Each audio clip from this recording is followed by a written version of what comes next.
everybody. Welcome to Off Panel, a weekly interview podcast about all things comics, brought to you by Sketch.com. I'm your host, David Harper, and this week's guest is the person in charge of The Beat, the blog of comics culture. It's Heidi MacDonald. Thanks for coming on, Heidi. Hey, David. Thanks for having me, as always. How's New York starting for you today? Well, it's good. It's very busy. I just remarked on, my other podcast plug, More to Come for Publishers Weekly, that I suddenly woke up and I was like, wow, I'm really stressed out. I'm so busy. And why am I so busy? And then I was like, well, I have a lot of things to do. And, it's I will have done 4 shows, 4 weekends in a row. Small Press Expo. Then last week I had a virtual con. And then this week is Brooklyn Book Festival. And then it's New York Comic Con. So basically, things are back. Life is back. A little different, a little ragged around the edges, but life is back. It has to be different given the fact that one of the 4 cons you mentioned was Virtual Con, which I have to say, I'm not a metaverse person or a VR person by any means, but it seemed interesting. How was that experience? Well, FanCon XR, and I got involved with it through my friend Ryan Leibowitz, who runs the Golden Apple, and they were like one of the main sponsors of it. But it was kind of, I want to get the name of the company did it. It was actually really well done. Now, I've done other virtual events. I did Second Life. And let's be fair, like virtual reality has not gotten much more advanced since Second Life. Now, I'm sure if I were to talk to somebody who actually does VR, they would tell me I am absolutely wrong. And there is a ton of different stuff that goes on. It's way advanced now. But to the layperson, it's pretty much like maybe it's 2.5 life. I just want to say that it was put on by a company called Big Rock Creative and on a platform called AltSpace, because they did a really good job. And I really enjoyed the panels I did. I wandered around the virtual world. It was free to attend. So this was kind of a proof of concept event, I think. Sure. But they created some really nice environments. They had one for George C. Romero that was like this swampy woodland marsh, and you could walk around and find stuff in it. And it was very well done, very imaginative. So I think people prefer doing things in real life right now, but some people can't do things in real life. And it's certainly an interesting alternative. It's an option. It's definitely an option. It is interesting. And I can kind of see that work to a certain degree better than some of the streaming alternatives that they came up with, which I think there's some value to. I'm not a big fan of it, but I like the idea of the VR one to a certain degree just because you're in it. And there's the experiential element, which I think is pretty interesting. I also will agree with you, though, that I do think that a lot of the technology, it reminds me of this game that I played on the Sega Dreamcast called Phantasy Star Online, where you're in these rooms, this kind of lobby rooms, and you go out and fight things and everything like that. That game came out when I was in high school. So if it hasn't improved that much since then, come on, guys, we got to improve that technology. But we're recording this on September 28th. This will run the Monday before New York Comic Con. This is your 4th con in a row. It will be. Mm-hmm. You also went to San Diego, at least. I don't know if you went to other ones. How is it feeling to be back in the mix of the convention front? Well, I've been going to events. I went to New York Comic Con last year. They did have New York Comic Con. That was the first big con that I'd gone to. And I even went to Special Edition San Diego last year because throughout the pandemic, and I know I've been a guest on your show, and I might have mentioned this last time, but if I'm repeating myself, I apologize, but I am an extrovert. I like being around people, and that is not common. I'm kind of an extreme extrovert, I discovered. So I personally really like going to conventions. I like the mix of people. I like the unexpected interactions that you have. I like the strange moments that you never could have predicted that happen, which at San Diego this year, well, you'll appreciate this, was a very, very humiliating encounter with Grant Williams from the Boston Celtics. Right? What? And yeah, so it's just a story too long to go into, but he got into Hall H and I didn't. I'll leave it at that. And so I am really upset that this. You got to tell me after because this story is too Okay. interesting to me. But anyways, Right. But yeah, you never know who you're going to meet, or especially at San Diego. And it was a big risk. We were even beforehand calling it San Diego COVID Con.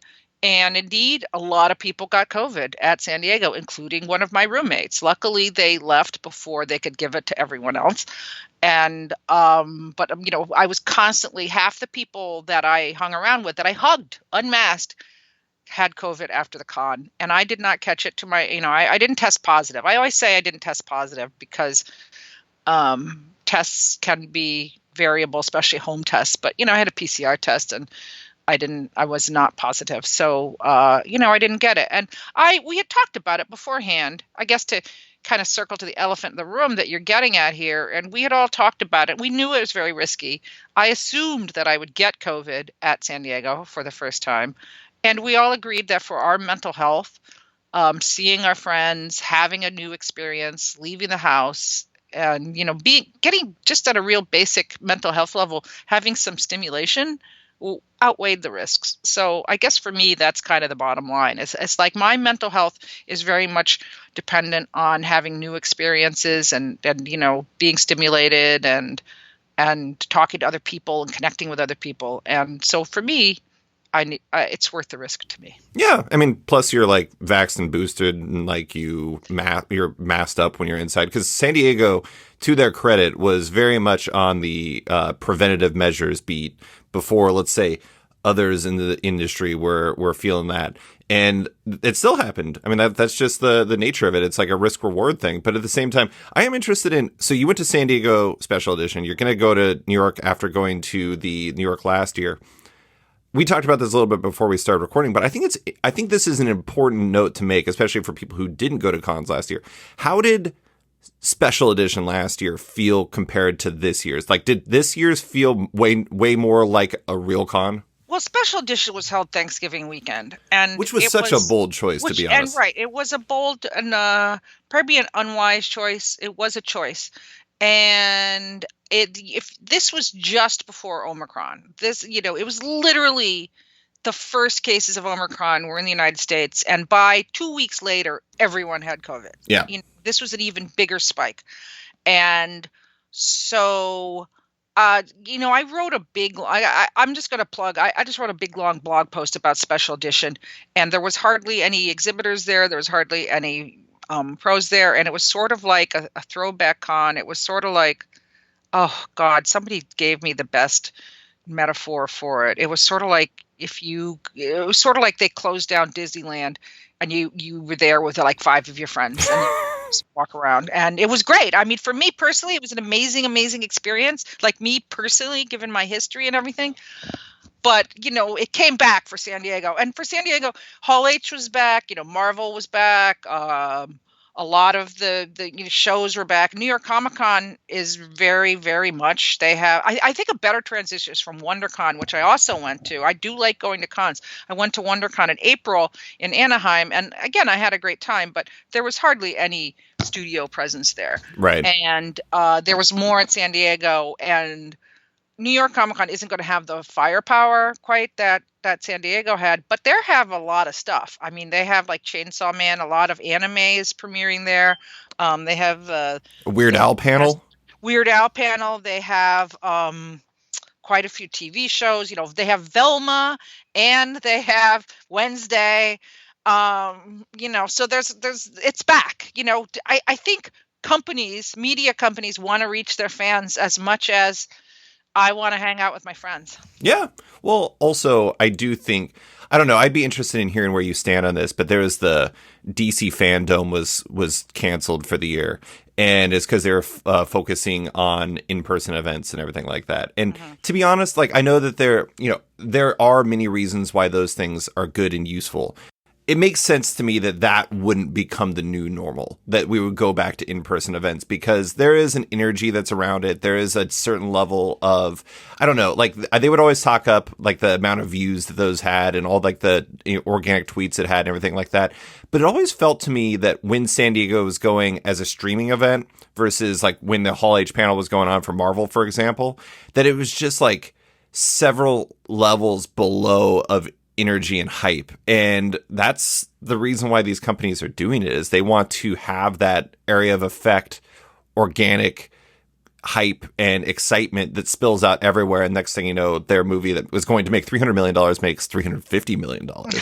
Well, it's really never been proven that exposure at San Diego will Sure, take a nowhere to a somewhere, given Snakes on the Plane and Scott Pilgrim and some other stuff. But yeah, I just, going back to FanCon XR for a moment, I did 2 panels. One of them was the Image Comics panel. So they did things at different levels. Some of the panels were on Zoom and then projected into the FanCon XR environment, and some were native in the FanCon XR environment. So the first panel I did was on Zoom, and then the second panel was in the virtual environment. And I will say the Zoom panel, now, also it was with some pretty good friends of mine, Henry Barajas and Pornsack Piece of Show, and also Hannah, now I'm going to forget her middle name, Hannah May, who's doing some stuff for Image. So I really, I'm used to Zooming. I've been Zooming for 2.5 years.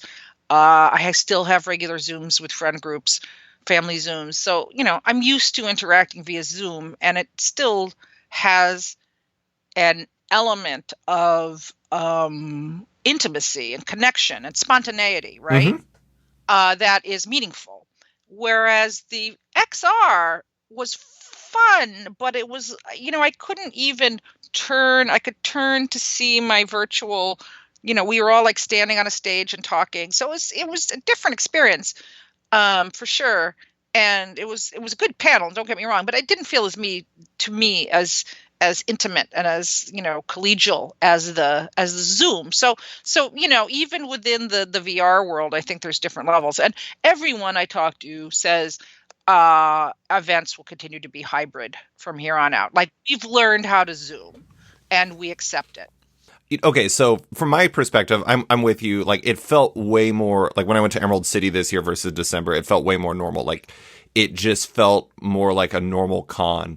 But I am interested in, when I was talking to some people from Reed Pop when I was at the con at Emerald City, and now granted, these aren't people who are necessarily involved with the nitty gritty, or the overarching decision making and everything like that. Mm-hmm.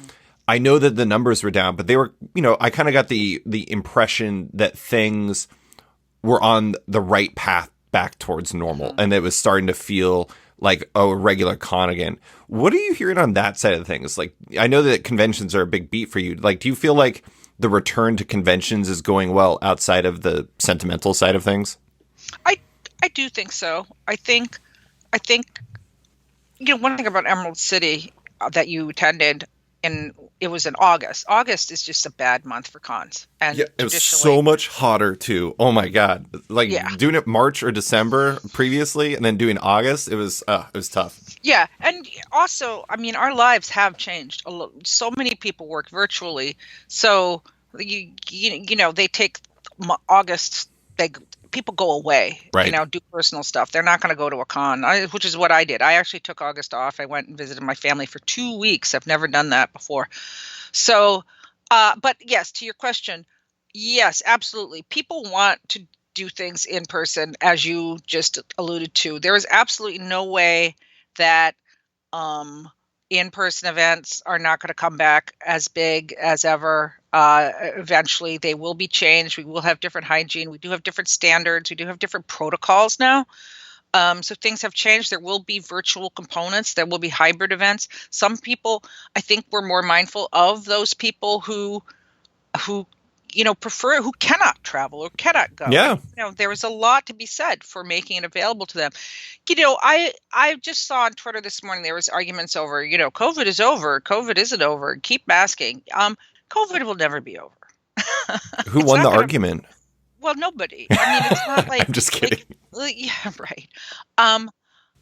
We just need to... The argument is our own acceptance of risk assessment. Yeah. And vaccinations. I am quadruple boosted. I'm debating whether to get the 5th shot before New York Comic Con, because it's, San Diego, people did not catch COVID on the show floor. Okay. Everybody had to be masked and had to show proof of vaccination. Right. Everybody got COVID after hours. In fact, there was one particular place and night that a lot of people got it. And it's actually one of the major socializing places that I don't like because it is poorly ventilated. I never liked it because it doesn't have good ventilation. Mm-hmm. And everybody got COVID there. I went to a different location that had good ventilation, and nobody there got COVID that night. So now New York, I'm being invited. I'm, throwing a couple events. They're all inside bars, the old places we used to hang out with. They're not great ventilation, and I think, maybe this is the place. Maybe this is it. This is when my number comes up. People are still getting COVID, and again, it's your own personal risk assessment. Yeah. One of the things I thought was interesting in talking to creators at Emerald City is like, I had one like veteran creator tell me specifically that like the biggest thing that they thought was different was that there was no BarCon. Like it was just toast and everyone just kind of went to their separate things. And like, that's fine. I actually think that change has been happening for years now to a certain degree. I mean, you've been to Emerald City. There's always the Sheridan bar where it's like 75 million people in this tiny bar. That's the sickest I ever got. Oh, I'm sure. That place is like... was at that one Emerald City, and it was like in that BarCon. It was way too crowded in Germany. Yes. It's very loud, too. But yeah, that I didn't go in there this year, but from what I heard, it was not anywhere near the level it used to be. But I have a question for you, David Harper. I mean, how do you feel? How did you feel about being at an in-person event again? Oh, I mean, here's the thing is I'm with you. It's like, if somebody doesn't want to go to a con, that's completely fair. And I will say, just a quick shout out. I actually really do appreciate that ReedPop was streaming a lot of their big panels this year because, and maybe that's something they've always done, but it seemed like there was a significant amount more that they were doing. If you didn't want to go, you don't have to go. If you're not comfortable, don't do it. I personally, it's like, I have all my booster shots. I just got my latest one last week, the Omicron special. I mask up when I go to the cons. I, am very conscientious of what I'm doing when I do all this stuff. And I just had COVID on like a random happenstance thing when I had family visiting. So it's like I was ultra set. So I'm fine with it. My life has largely normalized, and that's a point of privilege because I'm not at risk. But at the same time, I'm ready to do stuff again. Like I'm planning a trip for France next year. And, that's something that would have been difficult to do like 2021 and 2020. I'm happy to be back at cons. I really enjoy it. The people who are there just seem like really, really excited to be there. And it's really great going back out there. I'm actually like, the weird thing though is I am also an extrovert like you, shocking you. But at the same time, I'm not a giant con person. I like going to see people. But for me, I don't know. I don't know if it's because like the fan side of me has never been enthusiastic about like the events at the cons and stuff like that. But I've just never, like, I'm not a big panel person. And a lot of the stuff when I go on like the showroom floor and it's just like a bunch of stuff for weird mashups of fandoms and things like that. I don't get crazy about that stuff. I like going to Artist Alley, and that's like pretty much my thing. Not to sound like a person who just doesn't understand something, but I am just like, you seem to really love cons. Like, what's like a convention day like for you? Because mine is mostly just like going around talking to people and getting a feel for the floor and then like buying comics and stuff like that. What's yours? That's pretty much mine. I mean, I don't buy comics at shows necessarily. I mean, I always, just as an extreme extrovert, I've always just enjoyed meeting people. Yeah. And talking about comics. And, I always also, as I put it, I like to know the real reason for things. And in these times, that's a Socratic question that has no answer. But I like to know why this happened or that happened. So I like talking to people and finding things out and learning. I like learning. I like learning new things. I like new things. And that is something that was missing. Yeah, that's a con. A convention does. A con provides a lot of that, and sometimes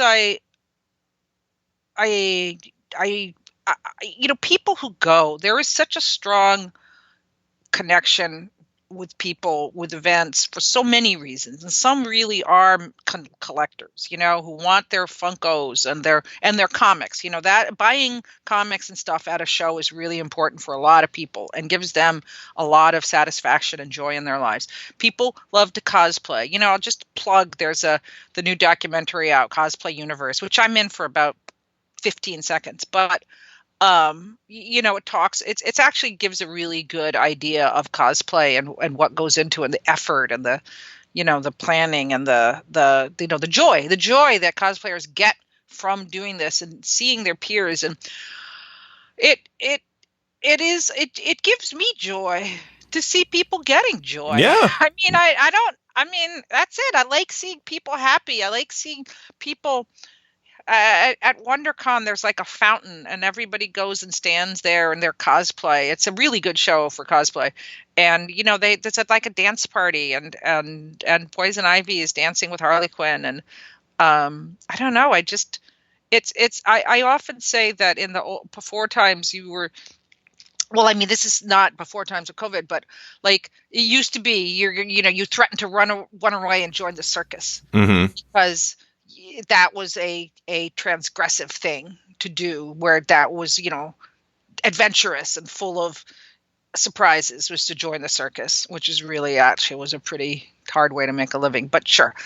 And, now there are no circuses. Now people join the con and go to the con, and it's a temporary circus. I'm with you. I really enjoy the enthusiasm side of it. I guess it's more of like the formalized elements, like panels and stuff. Although I did go to an Our Flag Means Death panel, which was very delightful.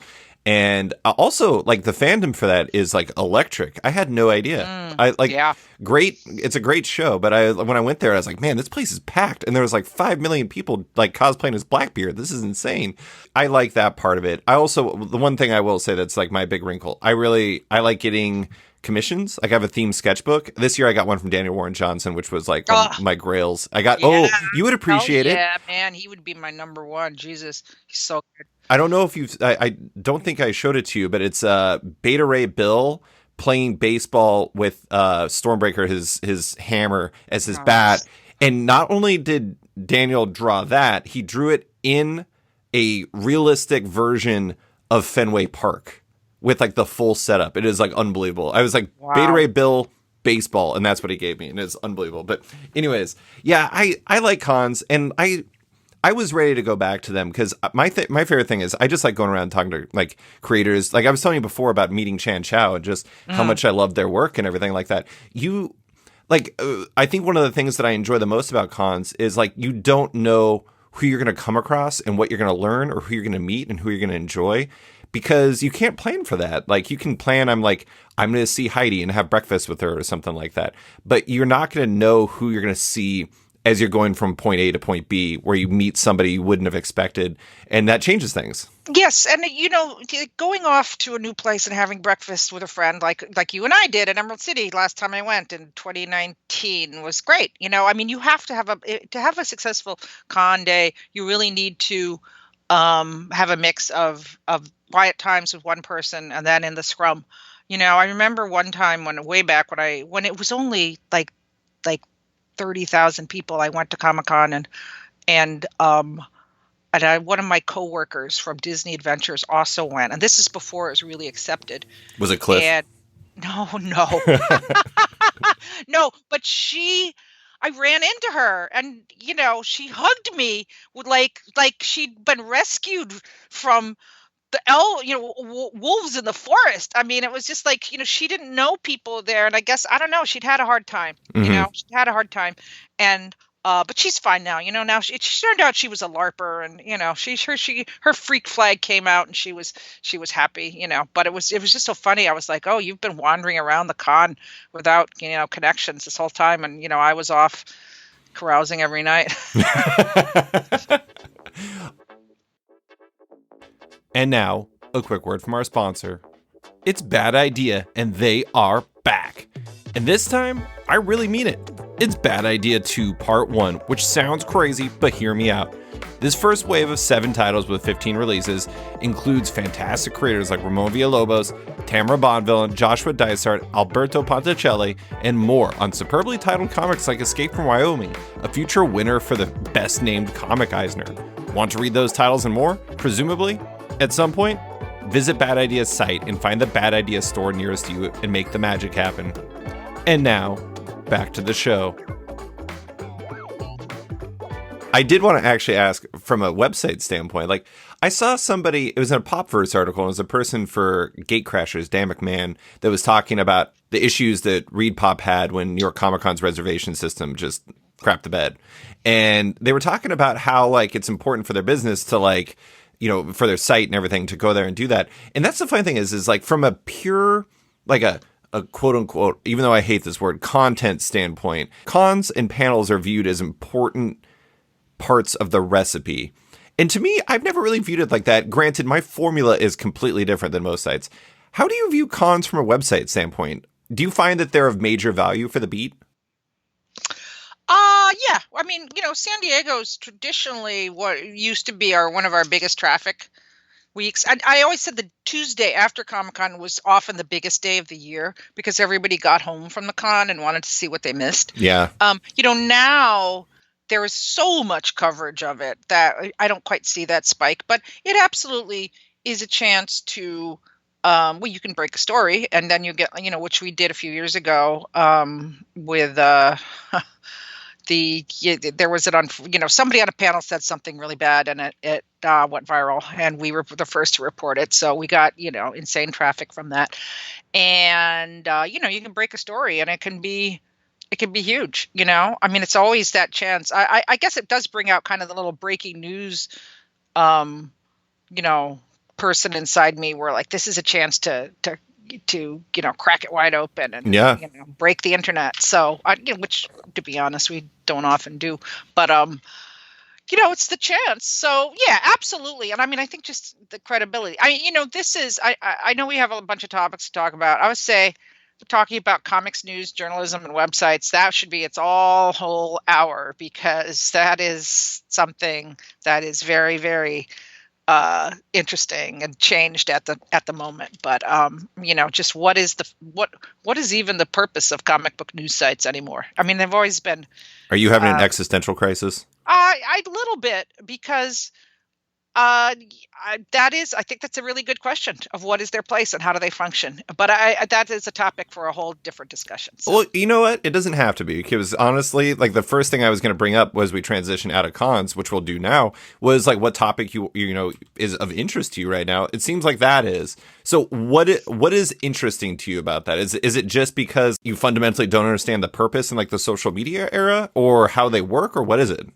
I mean, I think it's all of that, you know, and I know just from reading my email how valuable what the Beat does is to the industry and not just comics publishers, but book publishers. I mean, we get emails from Scholastic, Penguin Random House, Harper, everybody, every publisher from the biggest to the smallest is always giving us exclusives, giving us access. And then, you know, if I don't answer the email right away, they email me back, you know, and said, oh, did you get this? You know, it's like really important. The Beat, you'll see blurbs from the Beat on so many books now, thanks to my wonderful, wonderful staff. And, you know, I must shout out Joe Grunenwald and Avery Kaplan and Therese Laxton. And now our new reviews editor, Zach Quaintance. And, you know, they do an incredible job. All of my writers do. And, you know, the Beat is not by me anymore. I only kind of write the top line business stories now. And it's, you know, that coverage is very valuable to the industry because we cover things nobody else covers, you know, and we cover them with I think, integrity and fairness and, you know, with good people. You know, I have a great staff and I know that's valuable. But from a, you know, business standpoint, there's no value to it. You know, I mean, if I were to go on, you know, like, oh, let me go on Shark Tank Oh And boy, yet, I had the same thought yesterday when I was at the gym. They had Shark Tank on, and I was like, "What would they say about Sketched?" Oh my mhm, god! mhm. There's nothing. There's nothing we could offer on that show that anyone would invest in. I think that's fine though. I mean, like, I don't know. I guess it depends on what your goal is. Like, I mean, it's most of those people that are going on there, and obviously you're not meaning this just strictly from a Shark Tank perspective. You're just saying questioning basically the business of it all. Yes, But yes. I mean, I think that there can be merit outside of pure insane profitability, and you've talked about that. But yeah, I mean that's difficult. It's like that's the question. The question for the ages, and it has been forever, is like, how do you monetize it in a sustainable way that doesn't involve like selling to a company that can kill it whenever they feel like it? I mean, isn't Right. that basically what happened to Comics Alliance? Yeah, that's what happens to every site. Not And me, baby.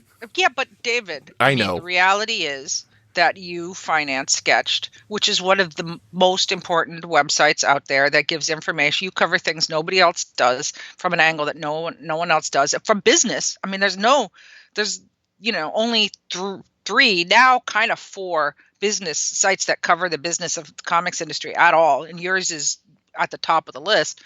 You fund it because you have a day job. Yeah, that's true. Everyone who does a comics website, all of my staffers have day jobs. Yeah. They're only able to do it because they have day jobs, except for Avery. Avery doesn't. And you know what? Hire Avery. I will just say to lose her would be a blow. But if you're looking for the best person on earth, hire Avery Kaplan. Give her a job. She's amazing. Absolutely amazing. And I have been basically making a living for doing comics journalism for 20 years. And I'm sure I've said this on this podcast before, but so I'm sorry people who tune in and have heard me before and will remember, oh my God, she said the same thing last time she was on. But I eat a lot of peanut butter. Hey, And peanut butter is good though. it is good almond butter. I am able to afford almond butter, but it is twice the price of peanut butter. But, I do not funding going to shows is a real issue right now. Like I'm not sure I want to go to Angoulême 50th anniversary. Julie Doucet will be the Grand Marshal. It's going to be an incredible show. I would love to go. I need to find a way to fund that trip. Right. All of us need to. There is no. I mean, in order to expand the beat, you need to have funding, and that is partly on me, but support our Patreon. We have a Patreon, patreon.com/comicsbeat. If you are listening to this saying, oh, what can I do? We've got to help the beat. Just go on. We have a means. We have a Patreon. And so, but I mean, it's not just me. I mean, look at Chloe Maviel. I mean, she had an awesome site that was doing stuff and had funding, and then it lost its funding. And she wrote about how she used her savings to pay her writers for a while, and Popverse has come along, run by Read Pop. So it seems, again, like you just said, corporate, how long are they going to fund it? But they seem to have a plan. And love Chris Arendt, love him. And he has hired Graham McMillan and Tiffany Babb and all the cool people. And so, I'm not the only person making a living from comics journalism. There's probably 12 others in the whole world who do it for a living. And that's incredible. I mean, this is a thing that is important, and yet only probably maybe a score of people around, certainly in the United States. I would push it. I would say 20 people doing it for a living in North America would be pushing it. Do you think this is just because it's not valued thing, or do you think it's a supply demand thing? Because I feel like it's a little bit of both, maybe. I think, yes, it's both. It is both. And I do, people people don't work in comics to make money. They just don't. They work in comics because they love the space and they love the community and they love what they do. And that is the danger. That is why so many people get taken advantage of. And, comics journalism is the trickle down of an industry that everybody does for free to begin with. So it's just how it works. But I would hope that the economy of it. I don't know. We'll see how Popverse changes the equation. Let's put it that way. I will say I am excited by Popverse. I've written about them a number of times. It was really exciting to see them work at Emerald City Comic Con because they're a machine. And it's... I was going to make a StarCraft reference, but I don't think anyone would understand it. But it's like a Zerg rush. Just if anybody gets that, it's like a Zerg rush of comics journalism at a comic panel or at comic conventions. But I do think they're doing good work. I do think they have a good approach. The membership free blend is a little awkward right now, in my opinion.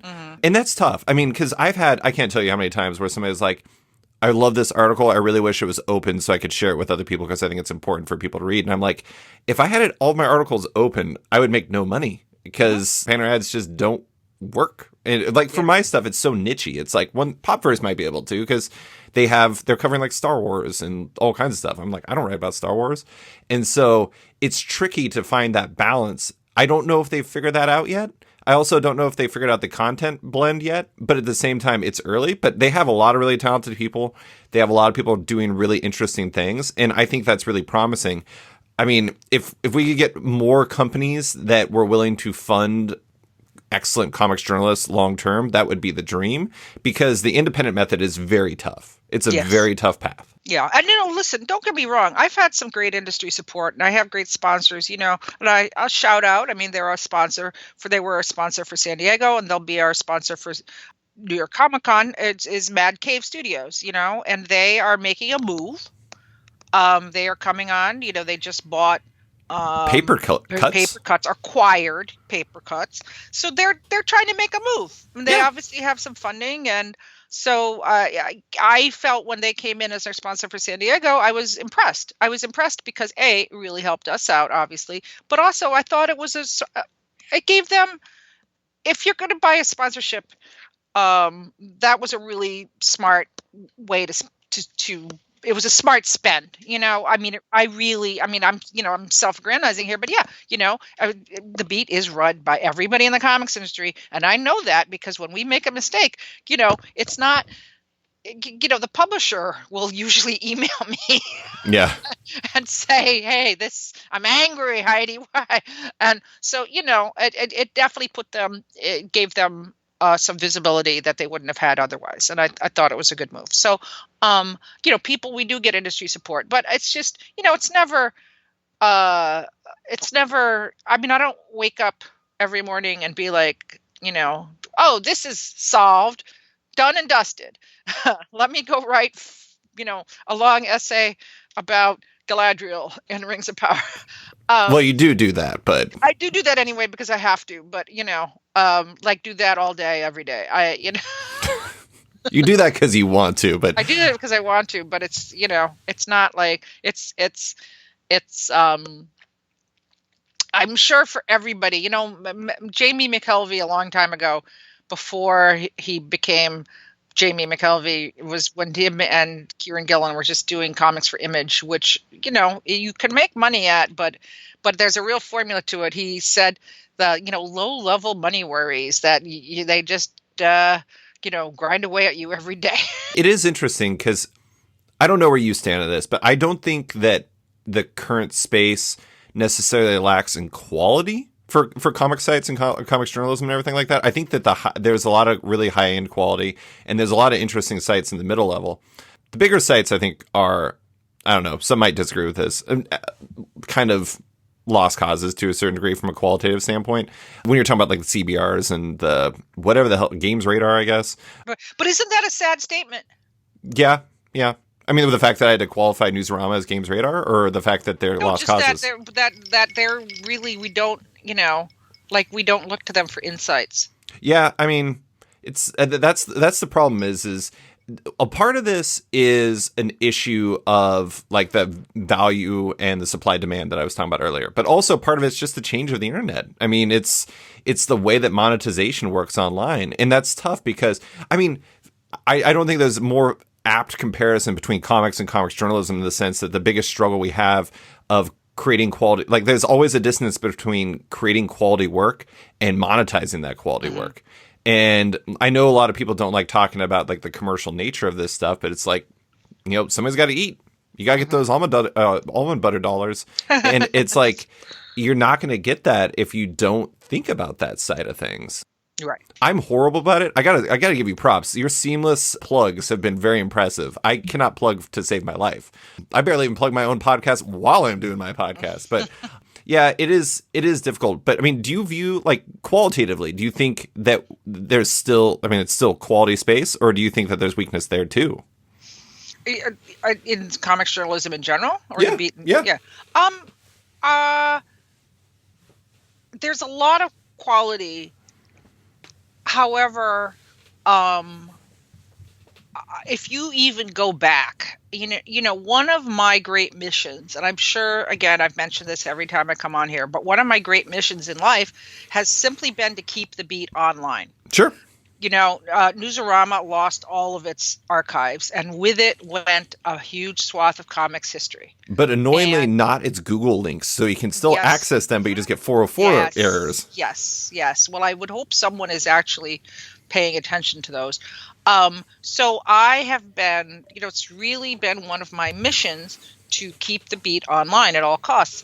And for that very reason, it is archived at the Library of Congress, but, sometimes they have problems accessing it all. And, I just worry. I don't want it all. I don't want this history to be lost.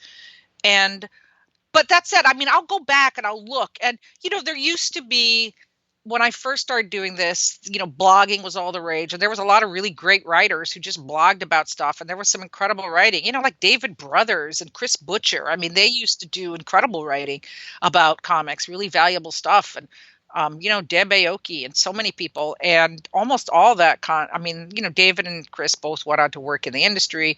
Deb did all this incredible writing for About.com. Doesn't exist anymore. It's gone. So I think, if you're a hotshot writer now, I think there's a lot of really good writing in comics, but I think because social media drains so much of our time that people would much rather just write a short tweet than write a blog post. And I do think we've lost some of I think we've lost some good writing because of that, but it's also the way it is. And I mean, I'm not saying tweets aren't lasting, or TikToks aren't lasting content. I mean, they are, obviously. It's content. And so it's just a different kind of content. But, I always I stick with who brought me to the dance.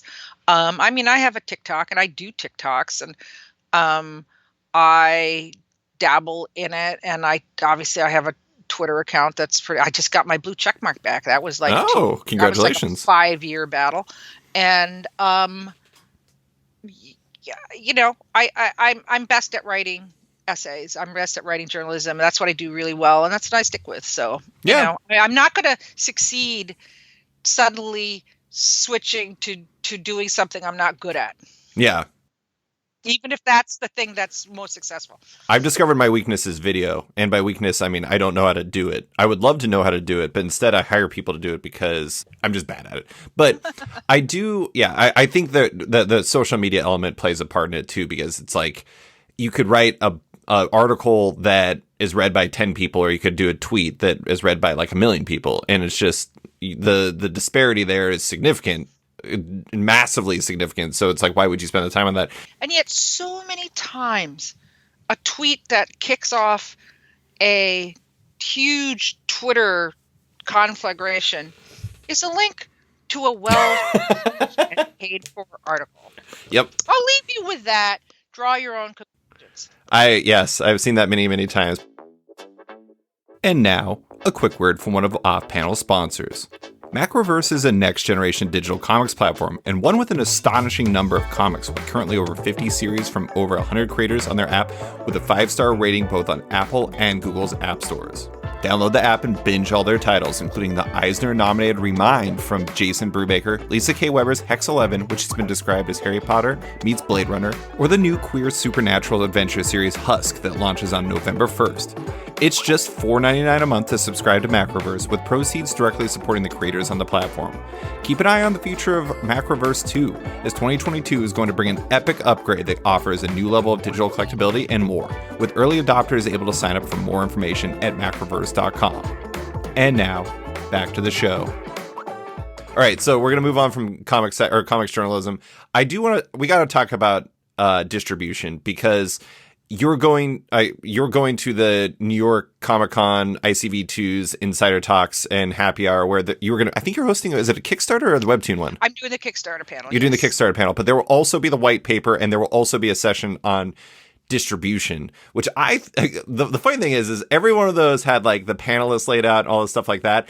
Distribution said nothing. And I thought that was very funny and meaningful because it is a space that is in flux. They have announced the panelists now. Oh, they have?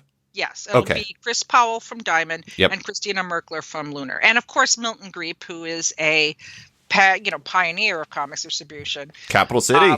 Capital City. So, he goes back to the war of the wrath at the end of the First Age when Diamond overcame the shores of other distributors, So, really quick, let me finish my intro just so people know what I'm talking about. So we're going to be talking about single issue distribution. Universal distribution is in to some capacity. There's some debate as to how far outside Canada they're going to work, but for with DC, but they also already are doing sub distribution for other things.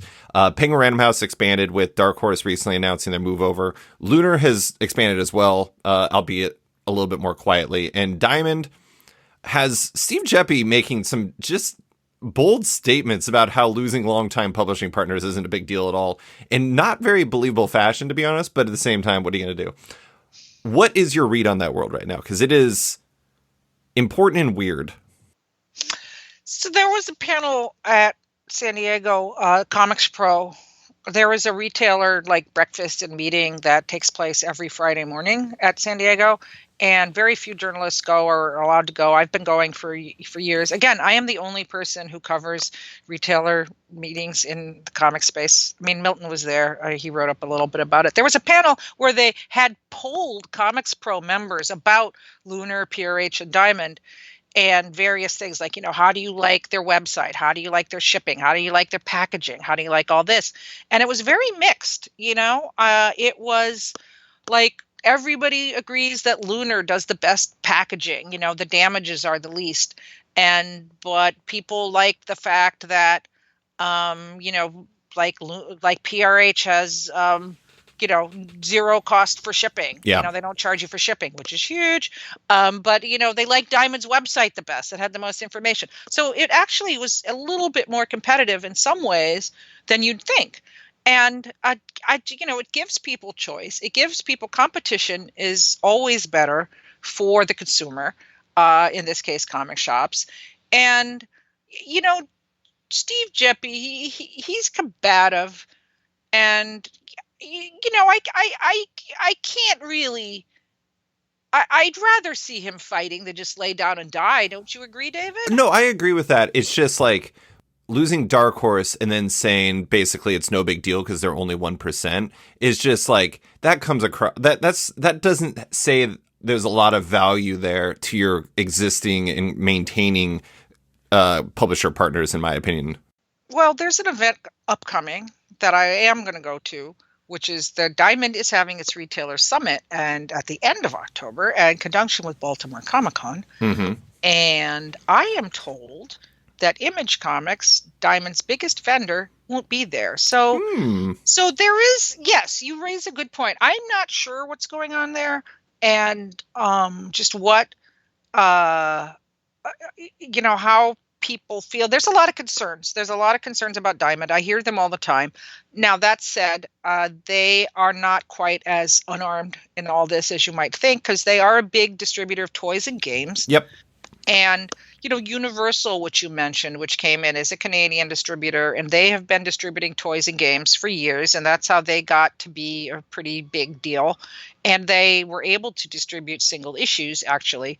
And, toys and games is a pretty competitive space. I mean, they sell a lot more than comics do. Yep. Let's be honest. That's why Dark Horse is only 1% of Diamond's overall revenue. That's correct.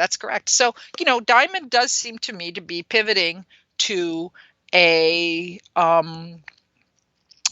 toys and games based business with comics, also with graphic novels. I don't mean to put down, just in case some of my friends at Diamond are listening to this. I'm not putting down your efforts. I'm just, uh, comics and book distribution to both the direct market and to bookstores is a very competitive space right now. Mhm. And I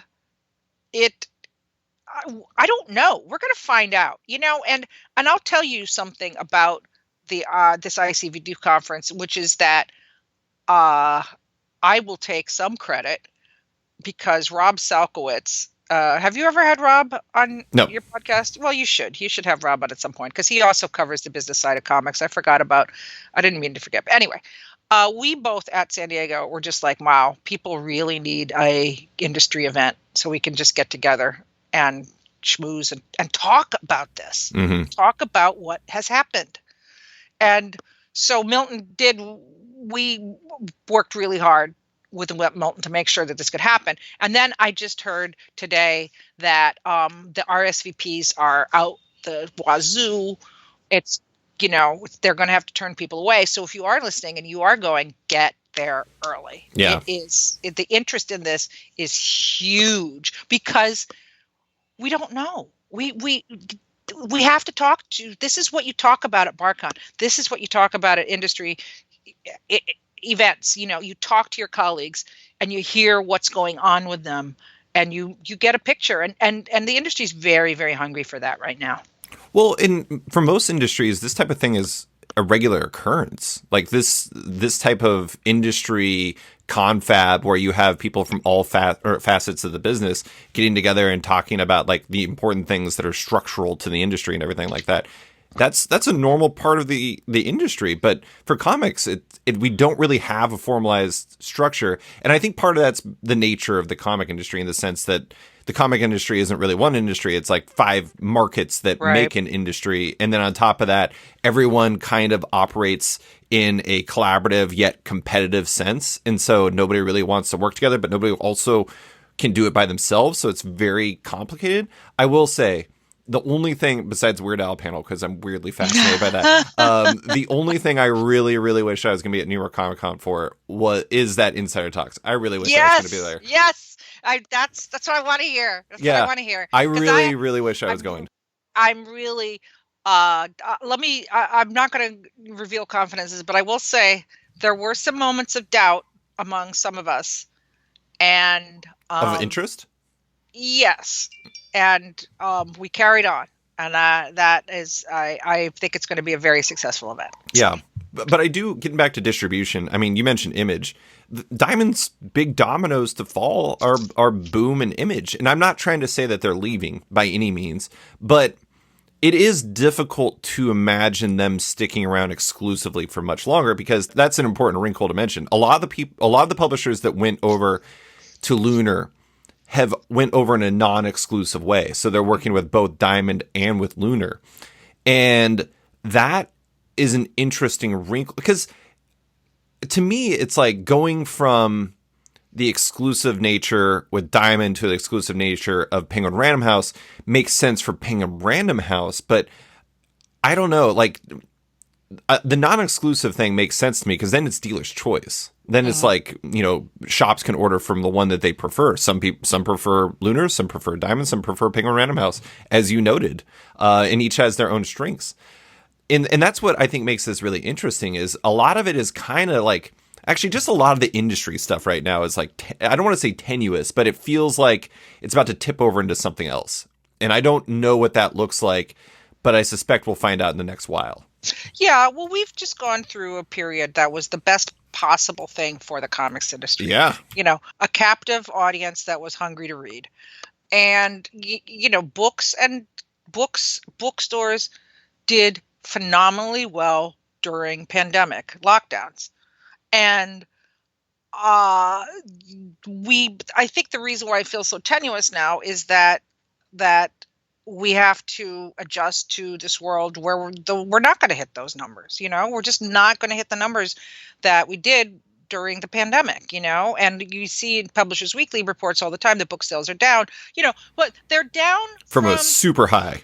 Like record setting. But they're above 2019. And the same is true of comics. It's like we're down from 2021 highs, but we are above where we were before the pandemic. So, that's the thing that you have to hang on to. It's like you can't, you do have a new audience. How do you keep the audience? Yeah. And I think having more distribution options is going to aid that. I really do. And I'm most interested with Penguin Random House to see how they fit into this. And I don't think it's ever, all of these things happened in this pandemic haze of, fog of COVID, like I've never talked face to face to someone from Penguin Random House and said, why did you do this? Or had a candid conversation, a candid off the record conversation.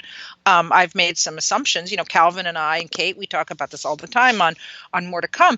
My assumption is that they did it because they saw it as a business where they could make some money with a huge investment, but also that every time they send a order sheet to these 2,000 comic shops, at the bottom is Random House products. And guess what? They order a lot more Random House products. Mm-hmm.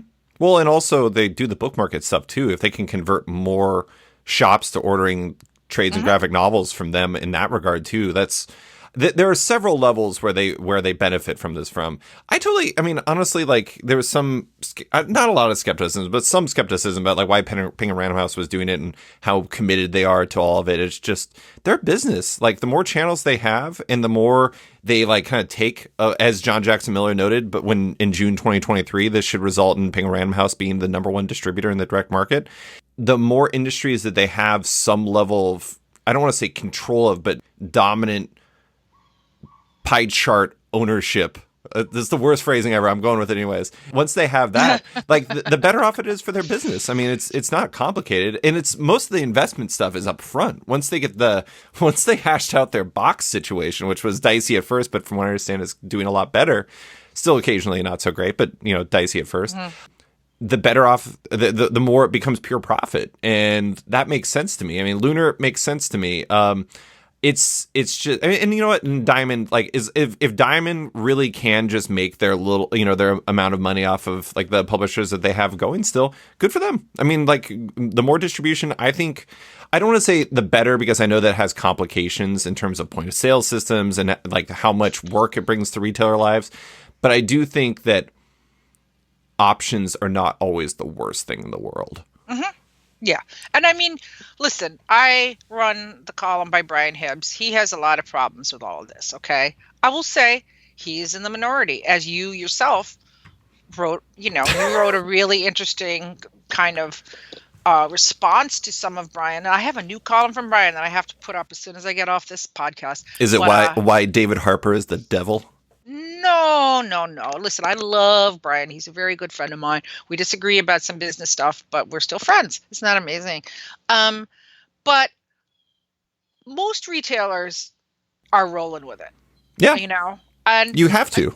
You have to. And, a lot of people, this is a very, very, I keep making Tolkien references because I always do, but also because there's so much about the old ways and the old people and the old, first age, and people in the comics industry have long memories, and they are very loyal. And there's a lot of retailers who really love Diamond. They really love the people that the account reps they work with at Diamond. They love, they love that suite of services. Now, the biggest complaint about Diamond is that they charge for shipping, which, and Brian Hibbs keeps saying, they need to not charge for shipping. Obviously, their shipping charges are just part of their business model.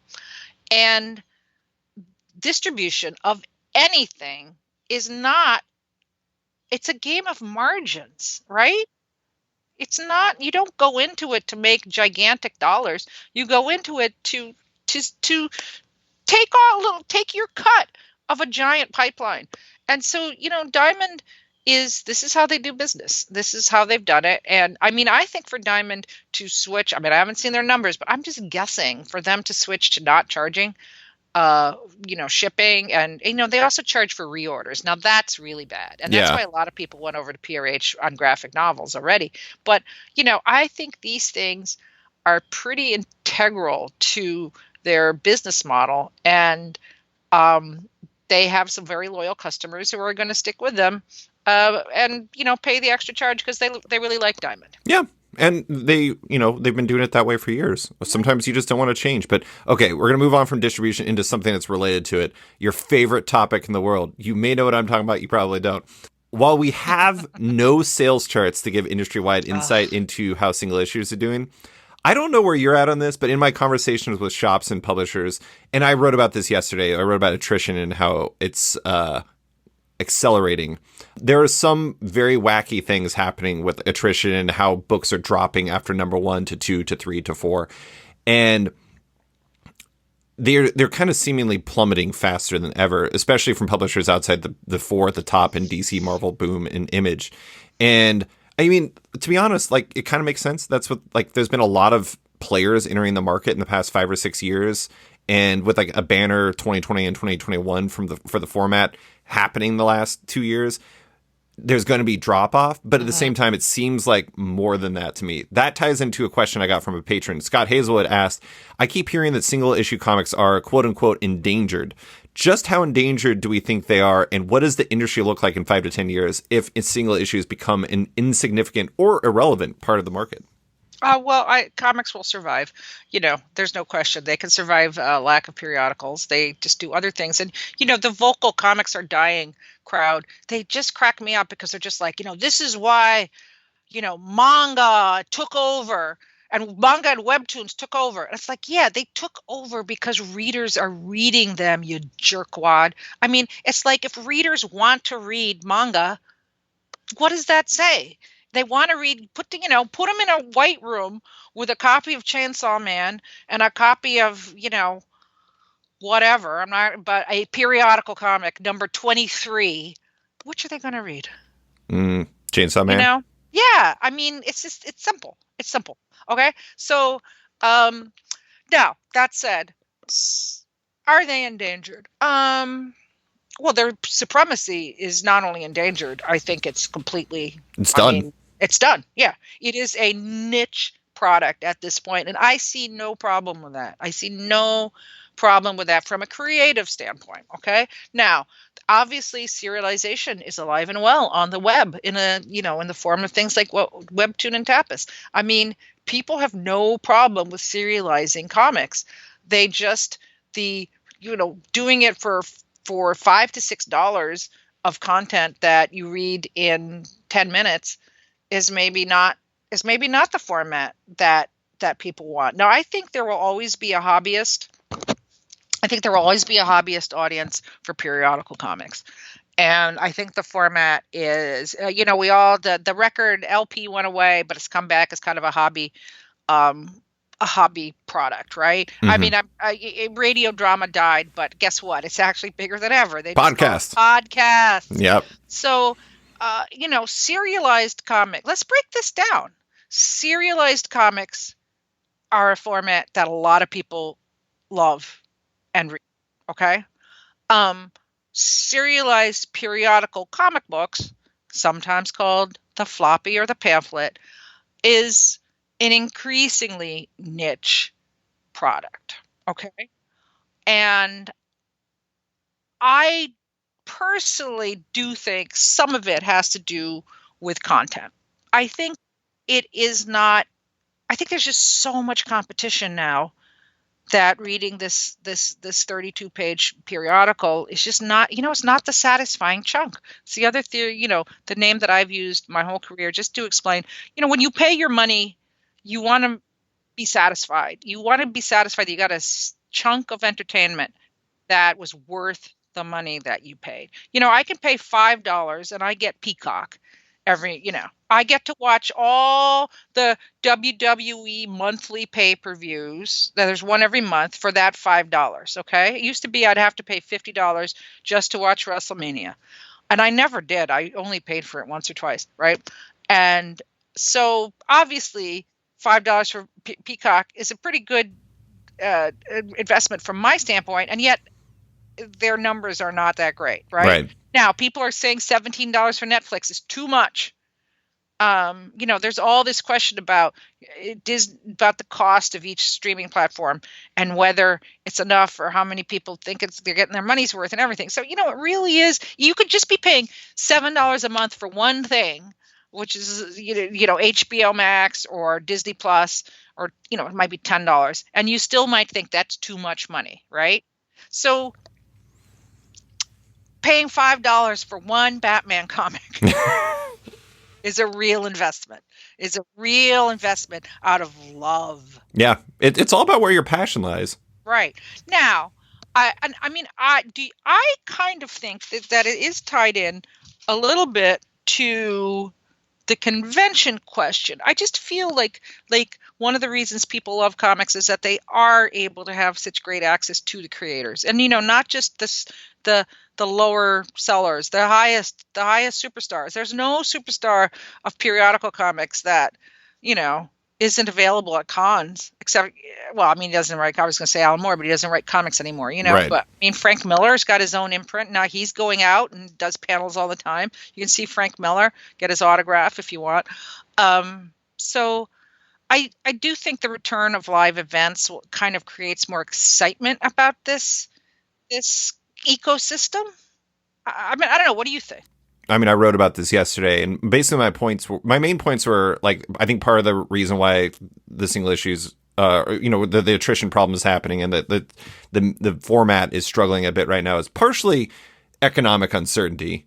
People are having to tighten their belts because of how much everything costs and, their wages not going up. And so you're going to cut several comics that you like but don't love before you cut, like, Can I Have Milk Tomorrow? Mm-hmm. That's an easy choice to make. But on top of that, there's so many comics. And, like, that's, I think, part of the underrated part of the recipe of 2020 and 2021 that people don't really talk about when it comes to why even single issues did better than they had in years is there were fewer comics and it was easier to decide which ones to get passionate about. And when you have these camps that are all supporting, I don't know, Something is Killing the Children, or I don't know, the Hicksmen, the X-Men from, like, the Krakoa stuff. It's easier to get passionate about something when there's, like, only 4 comics instead of 14 or 400 or 1400 or however many we're doing every month. I think it's like 600 to 800 in that range. So we went from having 300 or 400 comics a month to having, like, nearly double, probably somewhere in that range. And there's so much opportunity cost there, and there's just not enough interest to sustain that, especially, I hate to say it, especially when a lot of books have, like, 10 to 20 variants on occasion. And so people are putting more money into a single book instead of buying other comics. Like, if a hardcore Spawn fan has to choose between, am I going to buy 13 variants for Batman Spawn, or am I going to buy one copy of Batman Spawn and 12 comics I've never heard of but seem kind of interesting, you're going to choose Batman Spawn. Mm-hmm. And that's just the nature of it. We're putting people into a position where they have to choose between all these things. And I think that has short-term sustainability and long-term harm potential. And that's the problem. I think I'm with you. Honestly, I still buy single issues. I think that there's always going to be value there. But the shift has been on even in the direct market over the years, where it seems like trades and graphic novels are playing a bigger part than they had in the past. And it's more about, like, fine-tuning single issues to the point where you have the right mix between possible growth potential and maximize revenue. And that's a tough line to walk in terms of the ceiling of single issues as a format. And I don't know. It's really tough. Mm-hmm. Yeah. And I think James Tynion did show that you could do some really great work that really cut through, and he was the pandemic superstar. He rose from being admired to being the top of the heap, and it was if you were reading his newsletter, he really even before Substack, he really had a whole plan about it. So, yeah. But I think you're right. I think there's just so much competition, and it's also competition from Netflix, Apple TV Plus, HBO Max. That's true, but that isn't what I was going to say. It's also competition from so much of things that people like. At SPX, I forget what I think I was just talking about um, some publisher that had, well, I don't remember the exact context, but I was just thinking about how 20 years ago, even if you were debuting a line of comics, you had a science fiction title, a fantasy title. They were really different. They had different looks, or if you had graphic novels, they were all different. You didn't want to put out two books that were about the same topic, right? And I mean, the one I always think of is like First Comics, which is way back in the 80s, but they launched with what obviously they're kind of problematic now, but things like American Flag and John Sable and all these things, or Dark Horse when they launched, so there was it was like, wow, they were giants then, right? I mean, I think it was just there was less competition. But what I was getting at is that if you do like stories about shy, awkward schoolgirls who have a crush, but then it turns out they actually have magical powers, you can just read that from dawn till dusk. There's so much of it, right? Hmm. And in the manga space and the webtoon space, which are very much allied. But the kind of material that coffee shop AUs and magical werewolves and all of these supernatural, queer themed supernatural stories, which are a huge genre right now. There's so much of it. So it's like, if you like coffee, you can get coffee everywhere you go, right? Hmm. And so I just it is just the competition from this flood of content that we have right now, and the comics periodical is just not as efficient as a lot of other media. Yeah. You know what I think is interesting? Somebody pointed this out to me a while ago, but I've seen it play out firsthand now. So my wife has been watching a lot of anime. She watched Demon Slayer, and she watched Spy X Family and a number of other shows. And she asked for manga from like the later volumes so she could read the next stories before the season comes out for Christmas. And I thought it was really interesting that manga and anime like play so hand in glove together when it comes to like anime. When you're done with the season, it's like, oh, I want to keep reading this story. The exact story will continue playing out in the manga, as opposed to like basically every single adaptation of Western comics where it's just a completely different story. And if you watch an Right. Avengers movie and then you go read Jason Aaron's Avengers, you're like, they're living inside of a celestial? What in the world is going on here? And I do think that other segments of the comic industry play that game better too. They create like a funnel for their fans in a much smarter way than a lot of like the direct market stuff. That's why, I mean, honestly, like this is not like, I understand where Brian's coming from with this for this, but Brian Hibbs, he always talks about how, serialization is like the key to the industry and how it's like it does the money flow and leads into like the trades and everything like that. I don't think that's true anymore. And like, I do think it's partially true, but if that was completely true, I don't think you'd see like Marjorie Liu and Sana Takeda moving over to Abrams Comic Arts with Night Eaters. I don't think you'd see Bendis and Andre Lima Araujo doing Phenomenon over at Abrams Comic Arts. There's a lot of traditionally direct market creators who are leaning into book market type things. Ed Brubaker and Sean Phillips, perfect example. Long-term, passionate supporters of the single issue, completely graphic novel now. And I think that is meaningful. Absolutely, but I think manga technically is serialized. No, like I that's said, true. That's true. Webtoon and Tapas are serialized. You have to pay. Like that's one of the ways they make their money is like you can only read so many chapters for free on either platform, and then you have to buy tokens to keep reading. So it is, the more addictive it is, the better for the monetization. So I think Brian isn't that wrong, but he needs to kind of understand that there's other forms of serialization that are just as important, and Really quick, each of those books I mentioned are also serialized because they're all like trilogies or longer. yeah, and but again, this comes down to my satisfying chunk theory. Yes, If I like you that. if you buy a tankobon, which let's see, I have some sitting here. They're like $10 to $12, and you get like 190, 200, 250 pages of satisfaction. of art and story, whereas a comic book is $5 for 22 pages. I mean, 24 pages. I mean, come on. It's just not, it's not economically viable anymore. It Yeah. just isn't.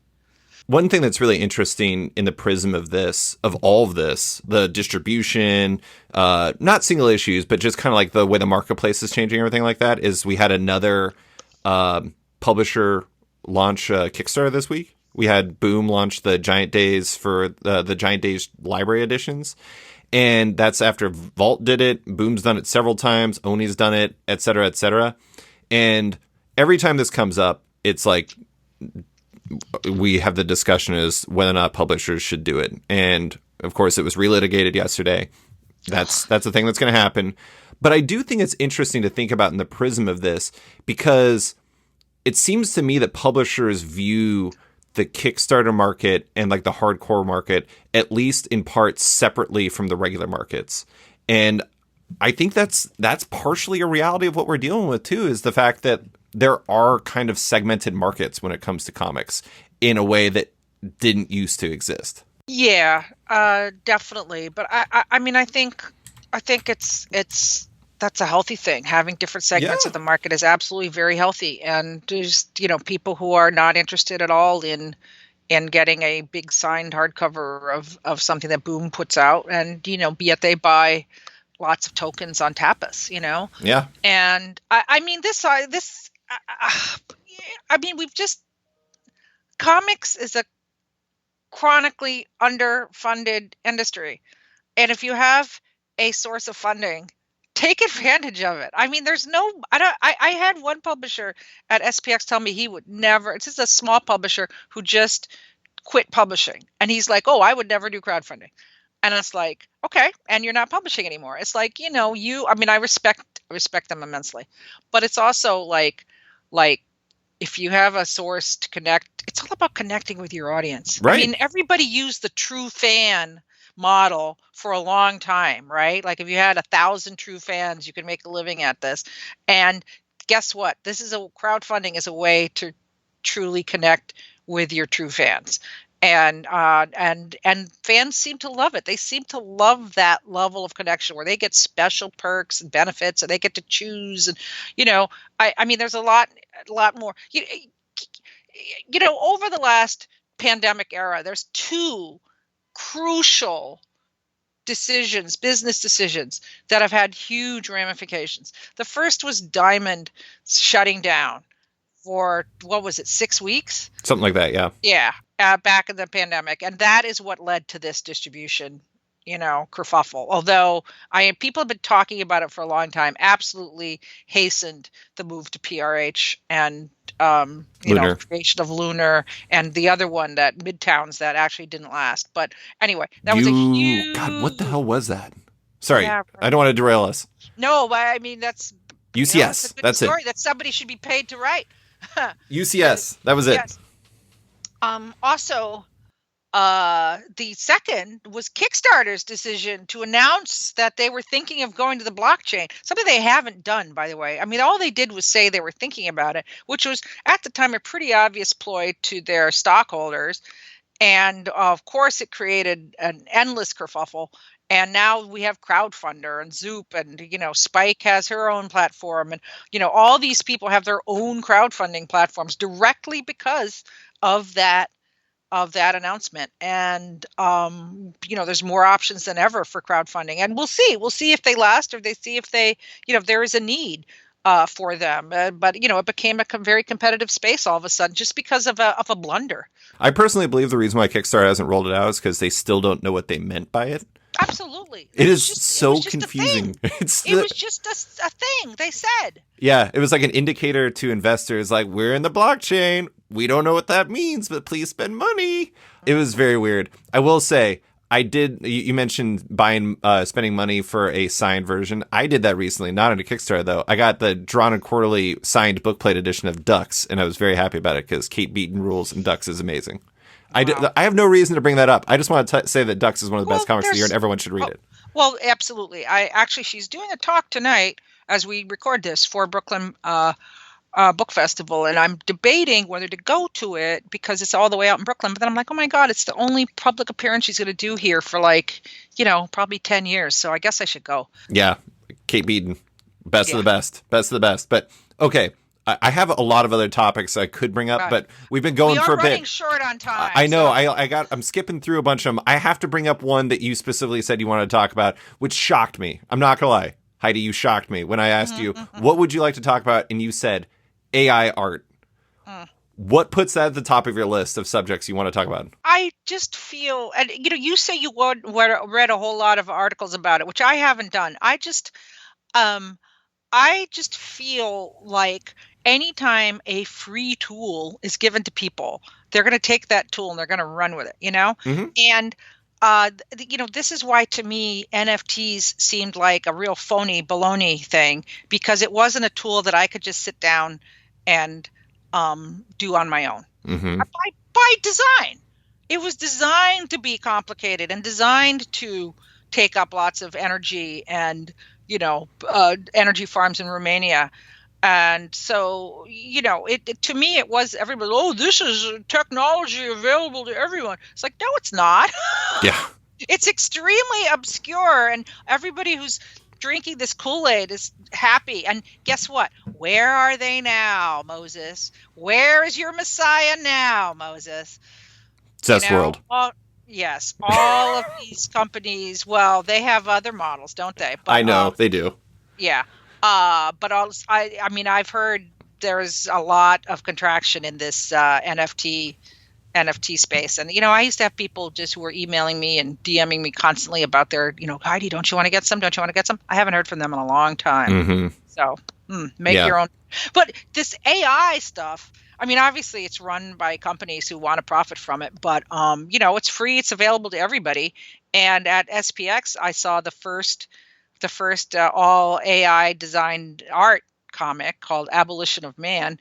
And it's really creepy. And, I think this is a tool because you could feed artists into it. You can put in different artists and widen the pool. So and actors.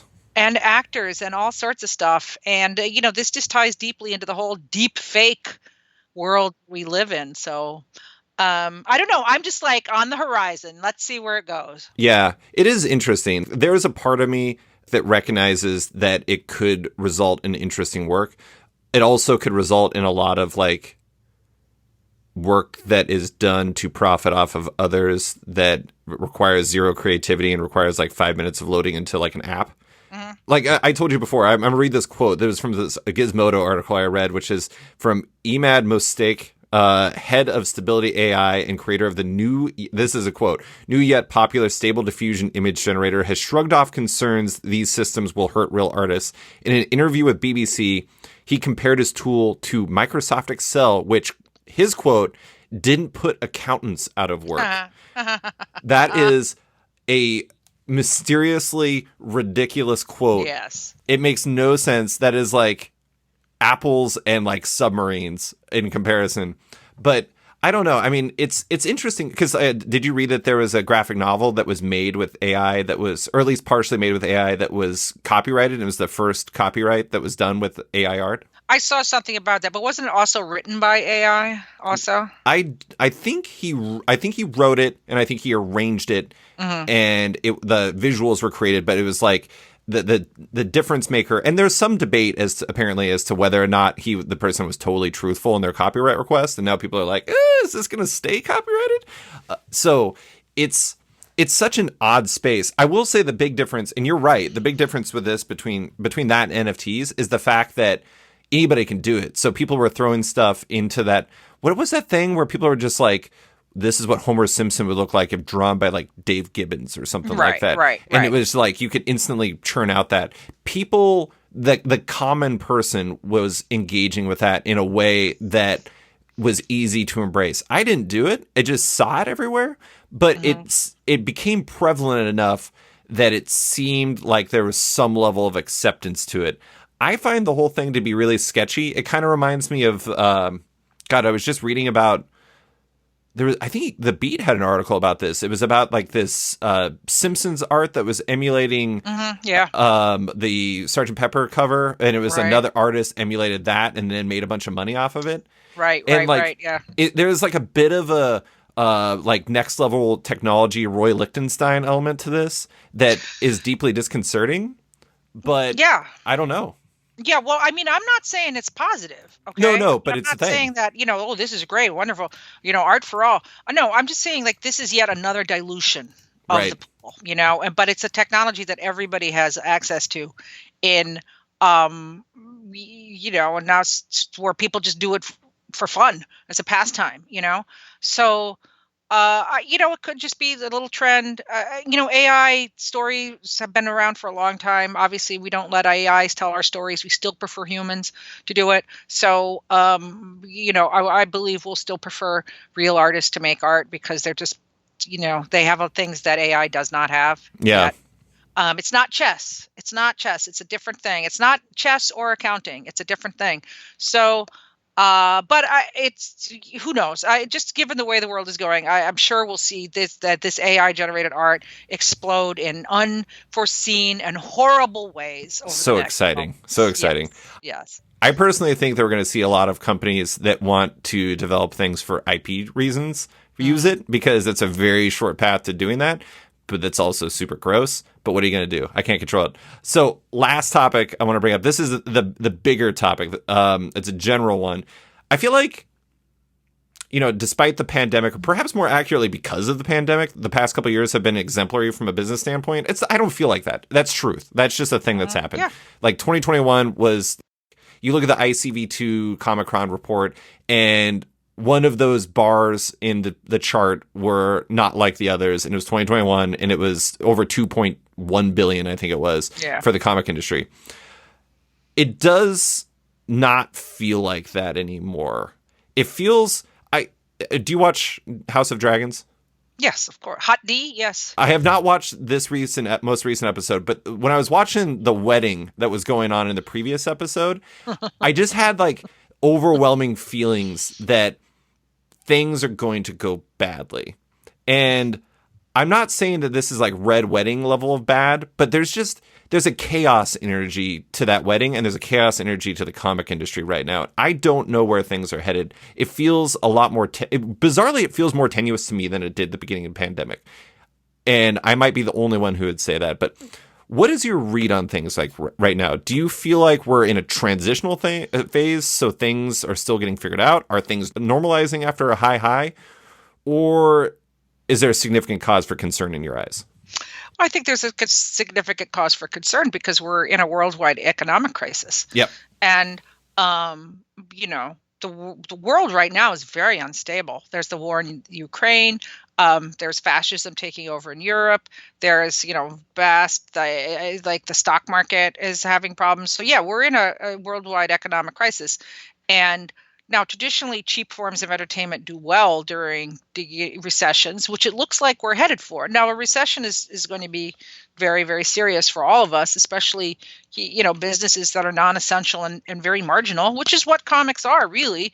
So, yeah, I'm very concerned. I do feel like we've all been in our little island for the last 2 years, 2.5 years, and just watching this play and upping our game. I mean, a lot of the improvements that a lot of the growth in comics is because people took the time to do these improvements to their business models that they always should have done.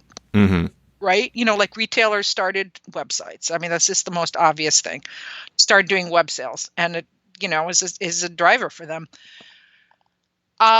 So there is a big now what. I am hopeful that as people come together, I mean, I really do think that industry gatherings and there's starting to be some B2B stuff and, Diamond Retailer Summit. I feel like people coming together is really useful because you can be sitting at home and really worried about this problem that you have. And then if you see your colleague and they have the same problem, you don't feel as alone, number one. And then you also maybe have new ideas for solutions. So I think the industry will, this is a very collegial industry. I mean, there's very few people who, I mean, they're competitors, but they're also rooting for each other in a lot of ways. There really is a belief that if somebody is buying a Vault comic, you don't have to crap on Aftershock to get them to buy Vault. You know what I mean? Right. And even Marvel and DC, you don't have to crap on each other. Now, we haven't even talked about DC, but boy, oh boy, if you want to talk about instability, that is really, really, that could be a big driver of whether they even exist in 3 years, I do think it's interesting because I think on a macro Warner Brothers Discovery scale, they are unstable. I mean, anyone that's connected to that is, because David Zaslav is just like, I don't know what that guy's deal is, but he seems to not like money, and it's an unusual choice. But internally, I kind of get the impression that they're firing on all cylinders to a degree that they haven't been for a while. And so there is kind of a dissonance to that, where I feel like DC is in a good place internally, but because of the nature of their mothership, they have a bullseye on them, and the decision to shoot is the one that that is going to affect them long term. Well, yeah, but I mean, also the long term is that everybody is saying that Discovery is not the long term. They're saying that they'll probably be bought again by, probably Universal, and this could be more upheaval for this tiny little division, Mm-hmm.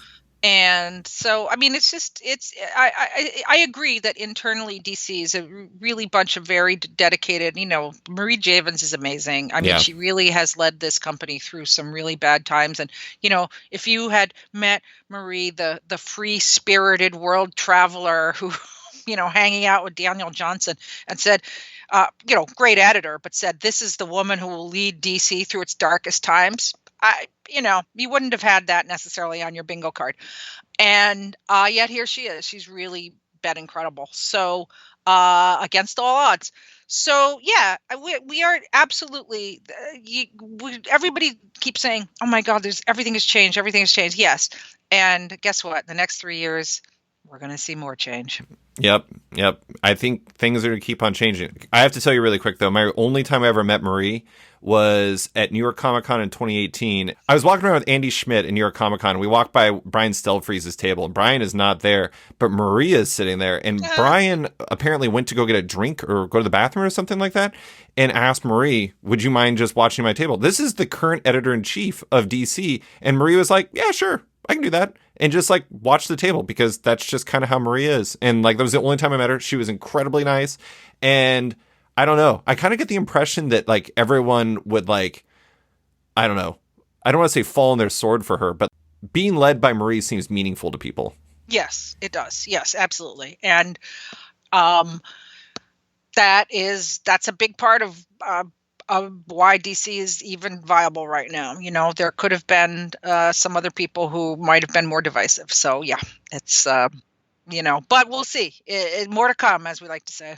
So, well, you are going to be at the Insider Talks. Please tell me everything you learned, because I think that's going to be a very interesting time. But Heidi, please enjoy New York Comic Con as much as at least you enjoyed this podcast. I hope you had a good time. Thank you so much for coming on. I appreciate you taking the time. As always, David, it's always a pleasure talking with you. I'm always happy. And yeah, take care. Thanks for listening to this week's episode of Off Panel with comics journalist Heidi MacDonald. You can find her on Twitter at ComicsAce and her work at The Beat. Love Off Panel, want to support it?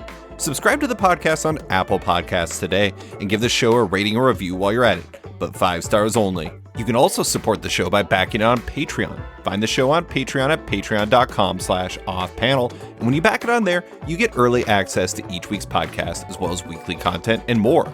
Want even more? Subscribe to my subscription comic site Sketched at sketch.com for long-form articles, interviews, and the rest of the site's content. You can find Off Panel and Sketched on social media by following on Twitter and Instagram at SketchComic or following me at @SliceFriedGold. Big thanks to all my existing patrons, including Dennis Hoffman, Jason Hussick, Cancel Comics, Kieran Gillen, Jonathan Kent Uratam, Henry Johnson, Django Boren, James Tynan IV, Chris Langford, Jason Wood, Tom Peachy, Ben Damstead, Rom V, Devin Fitzsimons, Nick Walker, Patrick Coyle, Isaac Oren, Scott Carpenter, Rent Arb Studios Comics, Nicholas Palmieri, Capes and Tights Podcast, Claus Van de Ven, Brian, Submit Industries, Raj Patel, Jack Mulqueen, Kyle, Carl Kerschel, Robert Masella, Elza Chartier, Luke Nakashoji, Elliot Metz, Dr. Luke, Scott Hazelwood, Scott Buwan, Michael Tunk, Canadian by Proxy, Johnny Cannon, Bradley Rader, Carl Troy, Brandon DePillis, Patrick Brower, Declan Shelby, Dan Garino, Josh Williamson, Adam Freeman, Ben Wild, Brian Klein Q, SB, Nick Bennett, Daniel Whitfield, Susanna Polo, Reed Hinkley Barnes, Mario Tiambang, AbductedTheComic.com, Andrew Carita, Matt Mahoney, Charlie Chu, Stephen Hall, Pensacola Pop Comics, Kim Eslin, Philip Myra, Christian Sheldon, Kenny Porter, Chris Bachala, Torrin Grunbeck, Fuzz Bubbles, Chris Vitale, Transmitter Doll, Walt's Comics and Books, Carl Mazel, Danny Ollie, Paul Salates, Akil Wilson, Alex Dimitriopoulos, Terry Dodson, Wesley Giff, Sean Kirkham, Alistair Ross, Julio Anta, Brett A. Schmidt, Jason Goodmanson, Paul Reinwand, Vita Ayala, Tara Ferguson, Dave Slusher, WMQ Comics, Akil Kokachi, Sean Pinello, Ken Heidelman, Philip Seavey, Al Ewing, David Kelly, Rob Wilson IV, Nick Polito, Brendan Fletcher, Jonathan Nilsson, Jason Massey, Adam Bogert, Matthew Taylor, Nick Patera, Jacob Sorelli, Ford Gilmore, David Baraldi, Nick Hall, Bjorn Basin, John Hendricks, Steve Anderson, Ian Maxfield, Cliff Chang, Colin McMahon, Chris Palmer, Scott McGovern, Nathan Fairbairn, Kat McKenzie, Adam Highfield, Fiona Staples, Mark Abnett, Mike Murphy, Michael Shirley, Tom Barnett, Jim Demonakos, Norbert, Niccolo, James Kaplan, and Mission Comics and Art San Francisco. You guys are all the best. A quick thanks to Upright T-Rex Music, who wrote and performed Off Panel's theme song just for the show. Check out their music on Spotify because it's completely delightful. Thanks for listening, and tune in next week for another episode.